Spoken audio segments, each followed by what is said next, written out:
Assalamualaikum warahmatullahi wabarakatuh. Salam sejahtera untuk kita semuanya. Semoga kita semua selalu diberikan kesehatan, keselamatan bersama keluarga. Kali ini saya mau bercerita tentang ember bocor. Ya, tentang ember bocor. Tapi tetap masih tentang seputar pekerja juga. Nah, kenapa tentang ember bocor? Jadi begini, bahwa kesejahteraan itu identik dengan kondisi sosial ekonomi yang membaik. Nah, begitu juga dengan buruh. Buruh bekerja, kemudian buruh berjuang, termasuk melalui serikat pekerja, tentunya untuk memperjuangkan kesejahteraan. Tapi kemudian apa yang terjadi dengan buruh itu sendiri? Meski buruh telah bekerja dari muda sampai pensiun, kemudian berjuang dengan serikat pekerja sampai pensiun juga, namun kondisinya justru belum seperti yang diharapkan. Bahkan banyak buruh harus menambah jam kerja sendiri atau mencari sampingan di saat setelah pulang kerja ataupun di hari libur. Kenapa hal itu terjadi? Karena memang apa yang didapatkan oleh buruh itu sendiri mungkin belum mencukupi tentang kebutuhan hidupnya. Nah, makanya kenapa banyak buruh yang mesti harus bekerja sampingan setelah dia pulang kerja maupun di hari libur. Nah, dengan kondisi ini tentunya justru bukan kesejahteraan yang didapatkan, justru dia tidak bisa menikmati tentang apa yang didapatkan. Karena apa? Karena hampir semua waktunya yang dimiliki dipergunakan untuk bekerja. Nah, di sini artinya si buruh itu sendiri nggak bisa menikmati tentang hidupnya. Karena apa? Satu, waktunya habis untuk bekerja, kemudian dia nggak bisa atau tidak bisa menikmati waktunya bersama keluarga maupun dalam lingkup sosial masyarakat. Kenapa? Ya tadi, waktunya habis untuk bekerja dari pagi sampai malam, kadang pulang kerja masih harus nyari sampingan, di hari libur dia juga nyari sampingan lagi.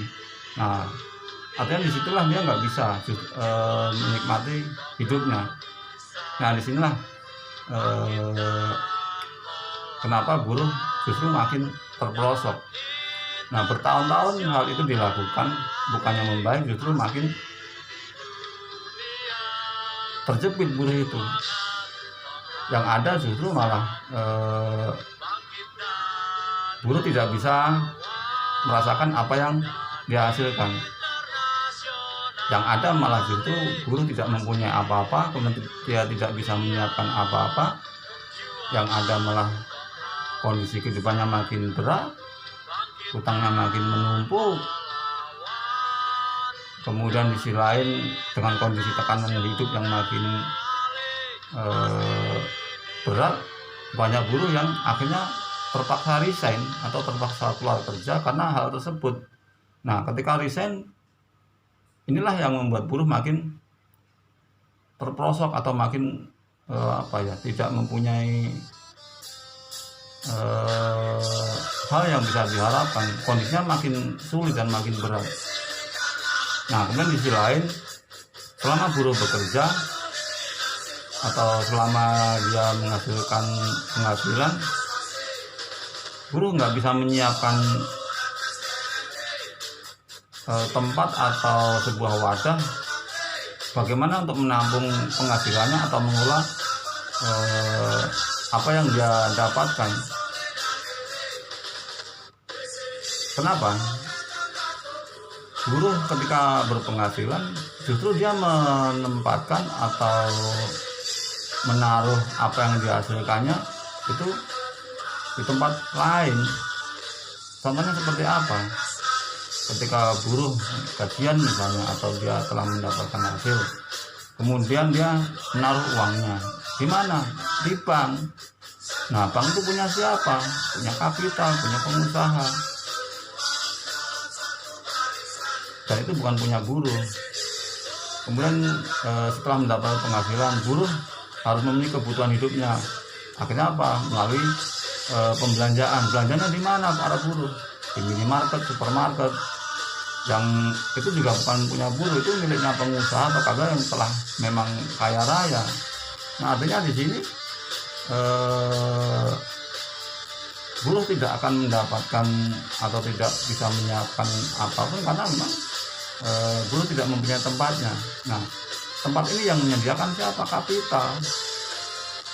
Nah, jangan heran yang mendapatkan manfaat atau keuntungan hal ini adalah para kapital. Mereka yang mendapatkan keuntungan besar. Nah, ibaratnya gini, buruh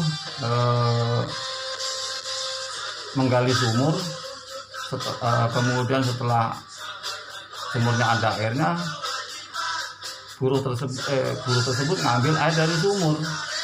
Nah, kemudian setelah dapat air dari sumur, buruh bingung menempatinya. Nah, kemudian ada orang lain yang bersedia untuk meminjamkan ember. Nah, ember itu siapa pemiliknya? Orang lain siapa? Pengusaha.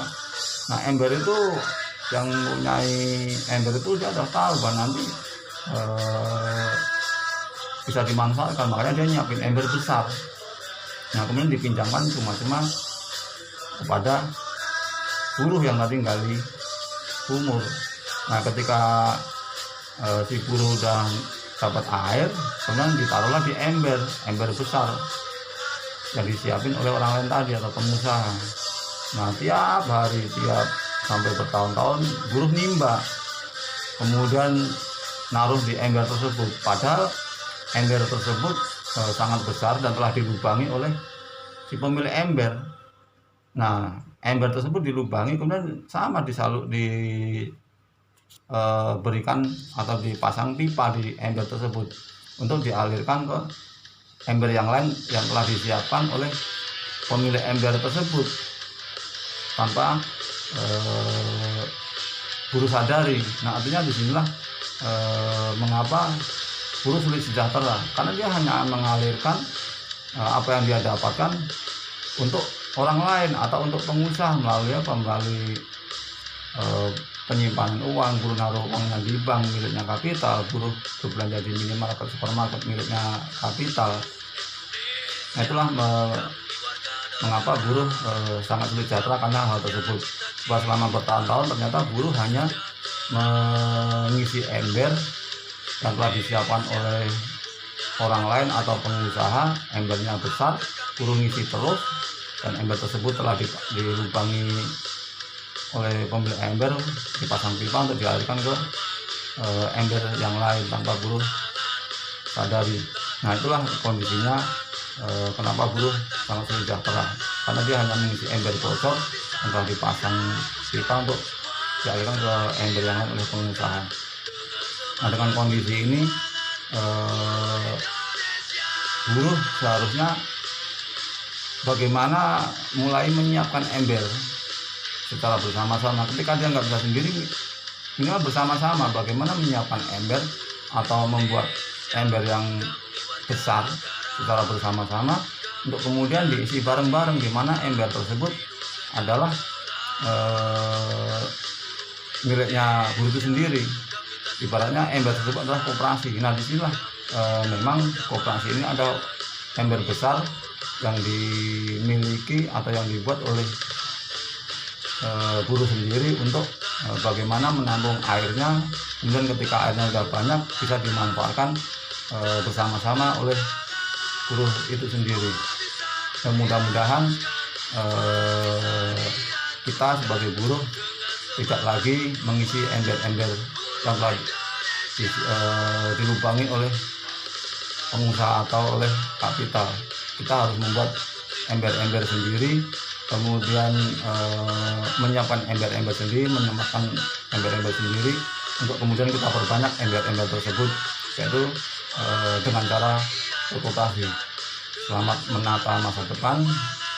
Mudah-mudahan masa depan buruh akan jauh lebih baik dari sekarang, dan kita bisa mewariskan ember-ember yang berisi penuh air kepada generasi penerus kita. Perusahaan-perusahaan, buruh bisa membuat perusahaan bersama, buruh bisa membuat bank bersama, buruh bisa membuat rumah sakit bersama, buruh bisa membuat sekolah bersama, kemudian semuanya bisa diwariskan untuk generasi yang akan datang. Tetap semangat, terus berjuang, jangan pernah putus asa, dan jangan pernah bosan untuk mengingatkan meski kita diacuhkan atau tidak didengarkan. Itu artinya bahwa kita sayang terhadap sesama, bahwa kita sayang terhadap kawan. Tetap semangat. Wassalamualaikum warahmatullahi wabarakatuh.